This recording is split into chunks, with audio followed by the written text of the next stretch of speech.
ज्ञान की नाजुक बातें। 18 दिसंबर 2023 का केवल एक महावाक्य का अर्थ। नाजुकता को कई प्रकार के संदर्भों में समझा जा सकता है। सबसे पहले इसे हम वस्तु के संदर्भ में समझें। उसके बाद व्यक्ति और ज्ञान के संदर्भ में समझेंगे।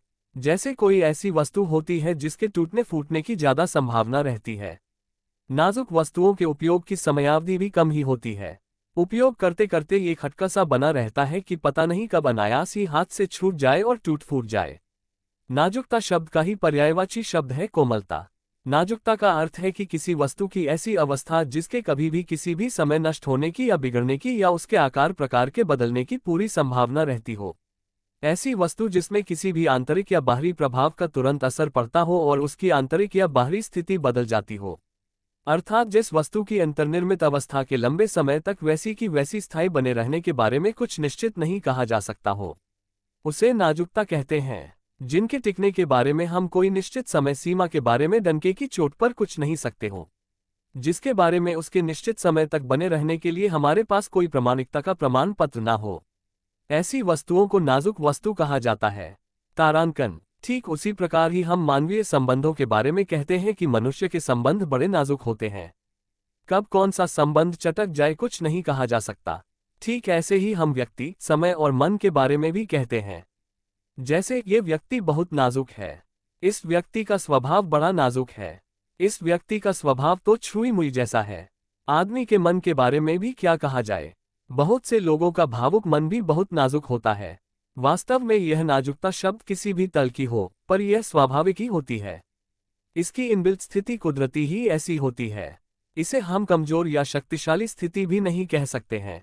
वस्तु, व्यक्ति नाजुक है का मतलब है कि नियति के अनुसार उनकी प्राकृतिक रूप से नेचुरली ही आंतरिक निर्मिति ही ऐसी बनी हुई है। जैसे इस वस्तु पर जरा सा भी दबाव डालोगे तो ये टूट फूट सकती है। जैसे हीरा होता है, उस पर जरा सी चोट का दबाव पड़ता है तो वह टूटता तो नहीं पर वह छिटक कर दूर चला जाता है। हीरा तो नाजुक भी नहीं होता है, हीरा तो कठोर होता है, पर उसका छिटक कर दूर चले जाना भी एक प्रकार की नाजुकता होती है। इत्यादि इत्यादि ऐसी सब बातें हम नाजुकता के बारे में कहते हैं। परमात्म महावाक्यों में ज्ञान की बातों को नाजुक बातें कहा है, अर्थात ज्ञान भी अपने कई लेवल्स पर नाजुक होता है। बहुत बार ज्ञान की नाजुकता ऐसी होती है कि उसका विस्तार करते ही उसका स्वरूप और अर्थ बदलने लगता है। उसका अपना पुराना अर्थ समाप्त हो जाता है, नए अर्थ और नए आयाम खुलते चले जाते हैं। आध्यात्मिक ज्ञान बिंदुओं के बारे में बात करें तो वह भी अपने कई लेवल्स पर अधिक समय तक ज्यादा प्रामाणिक नहीं रहता है। उसमें भी अनेक आयाम खुलते चले जाते हैं। कई बार आध्यात्मिक ज्ञान का विवेचन विश्लेषण करते करते वह रहस्यात्मक हो जाता है। इसी विषय को यदि हम दूसरे प्रकार से देखें तो असल में जो चीज जितनी सूक्ष्म होती जाती है वह उतनी ही नाजुक प्रकृति वाली भी होती जाती है। हम जानते हैं कि आध्यात्मिक ज्ञान भी सूक्ष्मतम ज्ञान है। आध्यात्मिक ज्ञान वास्तव में उसके अपने आयाम में ठीक होता है, पर साकार सृष्टि में उसे प्रत्यक्ष रूप से प्रमाणित नहीं किया जा सकता है। वह अलग बात है कि निश्चित प्रकार के प्रयोगों के बाद अनुभव अवश्य किया जा सकता है। ज्ञान की प्रकृति कुछ ऐसी है जिसको बहुत अधिक विस्तार नहीं दिया जा सकता है। विस्तार देते ही ऐसा समझिए जैसे कि वे ज्ञान की बातें भी नाजुक बन जाती हैं और उनमें भी कोई सत्यात्मकता और तथ्यात्मकता की कमी होने लगती है। वे किसी निश्चित अपेक्षित नतीजे पर नहीं पहुंचती हैं। आध्यात्मिक ज्ञान की कुछ बातों को ज्यादा तर्क वितर्क का दबाव देकर सिद्ध नहीं किया जा सकता है। ज्ञान की वे बातें ही बहुत ज्यादा नाजुक होती हैं जो अभौतिक होती हैं। ज्ञान की वे बातें नाजुक होती हैं जिनका सीधा संबंध आत्मा की अंतर्निहित गतिविधियों से होता है। ज्ञान की वे बातें नाजुक होती हैं जिन्हें समझने और समझाने के लिए अनुभव की प्रयोगशाला चाहिए होती है। ज्ञान की वे बातें नाजुक होती हैं जो अलौकिक होती हैं। आध्यात्मिक ज्ञान की वे बातें ही नाजुक होती हैं जो अव्यक्त परमात्मा से और परमात्मा के दिव्य कर्तव्यों से संबंधित होती हैं। कुल मिलाकर नाजुकता का भावार्थ ये हुआ कि प्रकृति की सब चीजें एक अर्थ में कम या ज्यादा नाजुक होती हैं। सिर्फ अनुपात का फर्क होता है। इसका उत्तरोत्तर विस्तृत अर्थ ये हुआ कि मनुष्य के विचार, मन अर्थात विकाल, देश और परिस्थिति के अनुसार कम या ज्यादा नाजुक होते हैं। आध्यात्मिक ज्ञान की वे बातें ही नाजुक होती हैं जिनके बारे में कोई तर्क नहीं दिए जा सकते हैं और जिन्हें व्यक्तिगत तौर पर प्रयोगात्मक रूप से केवल अनुभव ही किया जा सकता है। आध्यात्मिक ज्ञान की ऐसी नाजुक बातें उन आत्माओं को ही समझ में आएंगी जिनकी ज्ञान की परिपक्व अवस्था होगी। अन्यथा तो बाकी भावना की परिपक्वता वाली आत्माओं को ये बातें समझ में नहीं आएंगी।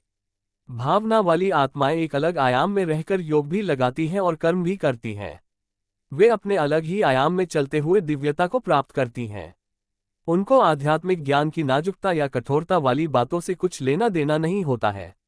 यूं कहें कि उनका ज्ञान की नाजुकता और कठोरता को समझने का पाठ नहीं होता।